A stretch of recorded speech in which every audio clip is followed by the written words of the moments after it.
Dear son, you must understand that your home is not here where you have been born, for you are a warrior.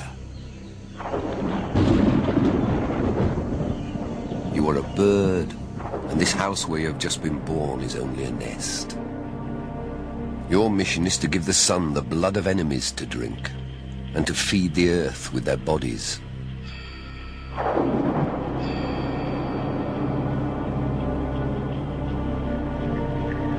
In the time of Columbus, Europe discovered a strange new world, where every boy was born to fight, and men fought for living flesh.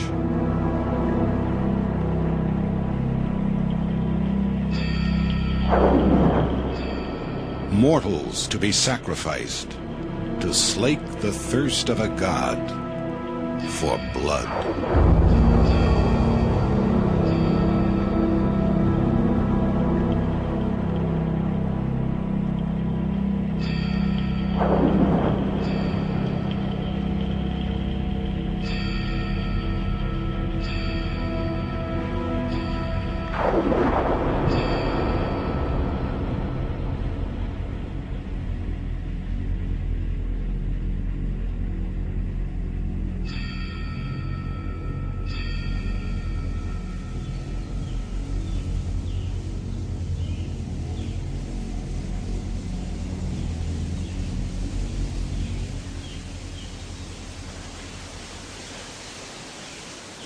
On a bright, warm day in the autumn of 1519, Spanish conquistadors rode down into the valley of the shadow of death. They feared no evil because they saw none, only greening pastures and shimmering still waters, and a city afloat, Tenochtitlan, capital of the mighty kingdom of the Aztecs.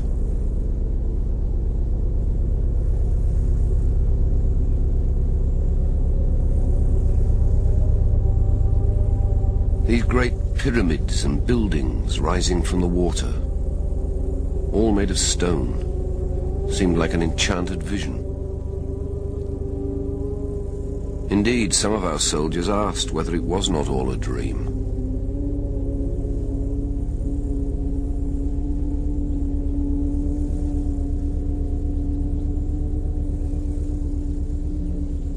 Riding 8 abreast down a long causeway, a few hundred foreigners entered a city of 200,000, larger than any in Spain.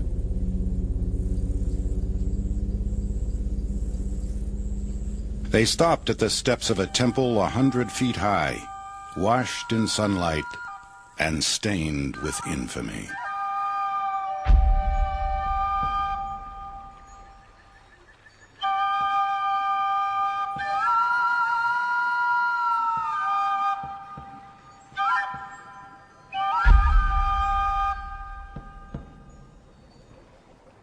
The walls of the shrine were so caked with blood, and the floor so bathed in it, that the stench was worse than that of any slaughterhouse in Spain.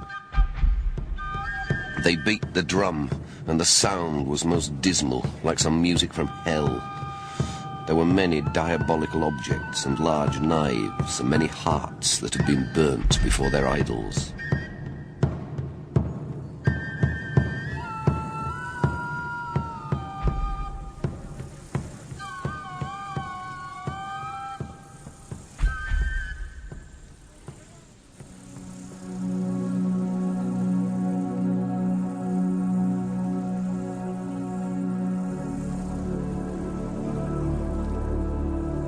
From the Gulf of Mexico to the Pacific Ocean, the Aztecs ruled an empire built on trade, tribute, and terror.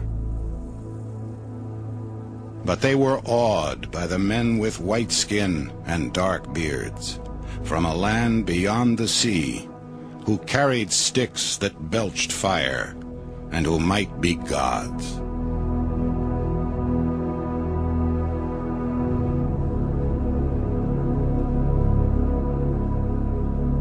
Scarcely 200 years before the Spanish arrived, the Aztecs entered the Valley of Mexico and settled at the center of vast Lake Texcoco.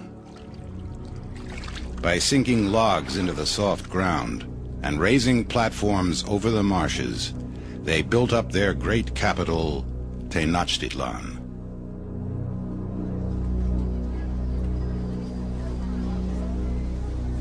Lacking natural wealth, the city grew rich on trade. Life revolved around its thriving markets.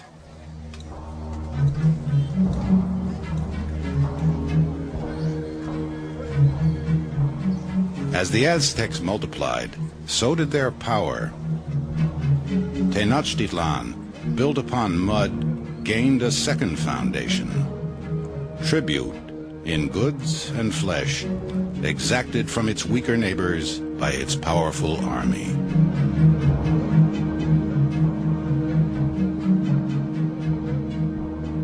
For a boy, to be born an Aztec was to be born a warrior.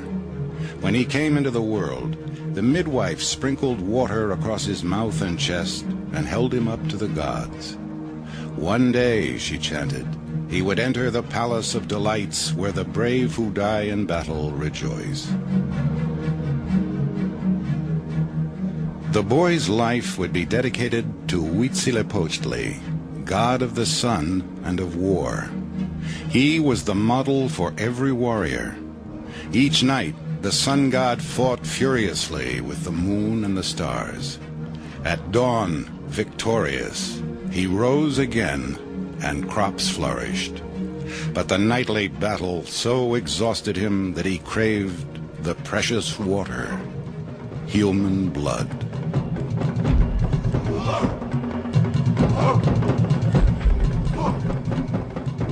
When the Aztecs dedicated their shrine to the sun god, they wallowed for days in an orgy of sacrifice. Their victims numbered in untold thousands. War must always continue, so that whenever our god wishes to eat and feast, we may go there as one who goes to a market to buy something to eat, to obtain victims to offer our god, Huitzilopochtli.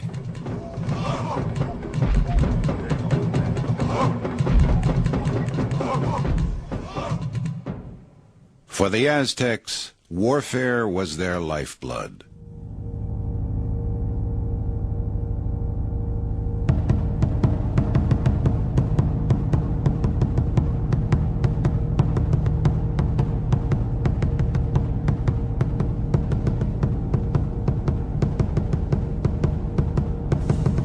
Leaving childhood, a boy entered a house of youth to begin his training. Priests scarred his torso and arms with the marks of the sun god and taught him the ballads glorifying fallen heroes. The brave warriors and all the youths, each day, each night, should sing and dance, so that all the cities which lay about Mexico should hear. At 15, the boy learned the tools of his profession, the bow and the sling, the javelin and the shield, but foremost